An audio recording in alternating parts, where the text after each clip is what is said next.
सेवा पूजा करती थी और सेवा पूजा करने के बाद तुलसा जी से कहती थी कि मुझे तो एकादशी का दिन दियो, वृंदावन का वास दियो, चटक मटक की चाल दियो, दूध भात का खाना दियो, खीर भात का पहना दियो और वैकुंठ का वास दियो, कान्हा जी का कंधा दियो, ऐसे सब कुछ मांगती थी। तब तुलसा जी सोचने लगी मैं सब कुछ दूंगी पर इसे मैं कान्हा जी का कंधा कैसे दूंगी। तो ये सोच के तुलसा जी तो झुकने लग गई। आए कान्हा जी तुलसा जी से मिलने के लिए, कार्तिक का महीना चल रहा था, तो तुलसा जी से कहने लगे कैसे कार्तिक का महीना चल रहा है, तब तो औरतें तुम्हारी सेवा पूजा कर रही हैं और तुम्हें तो हरो भरो रहना चाहिए, तुम ऐसी सुखी गाय को जा रही हो।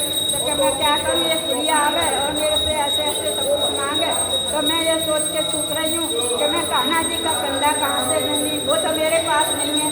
तो वो कहने लगी, कान्हा जी कहने लगे कि तुम काय को घबरा रही हो, जब बुढ़िया मरे तो मेरे लिए घंटा बजा दियो, मैं आ जाऊँगा। तो क्या अच्छा ठीक है। तो कान्हा जी चले गए। कुछ दिन बाद बुढ़िया मरी तो उसका सब उठा के लेने चले लगे। तो बुढ़िया इतनी भारी हो गई कि वो तो उठ ही नहीं रही थी। सब कहने लगे बुढ़िया इतना पूजा पाठ करती थी पर पता नहीं काय को इतनी भारी हो गई है तो उठ ही ना रही है।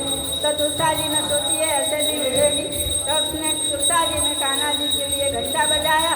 कान्हा जी छोटे बालक का रूप धारण करके आए और कहने लगे कि क्या बात है, क्या हो रहा है। तो सबसे पूछने लगे तो सब कहने लगे बुढ़िया मर गई है, इसे उठा के सब ले जा रहे हैं तो उठ ही नहीं रही है। तो क्या मैं देखता हूँ कैसे नहीं उठी है। तो क्या हाँ जल्दी कर लो अपने मन की। किशन जी आए और बुढ़िया के कान में कहने लगे ले बुढ़िया एकादशी का दिन ले, वृंदावन का वास ले, चटक मटक की चाल ले, झटके की मोच ले, खीर खाप का पहना ले, दूध भात का खाना ले, वैकुंठ का वास ले और कान्हा जी का कंधा ले। बुढ़िया इतनी हल्की हो गई, झट से उठ गई। सब उसको वैकुंठ धाम पहुँचा के आए। जैसे तुलसा मैया ने बुढ़िया को वैकुंठ धाम पहुँचाया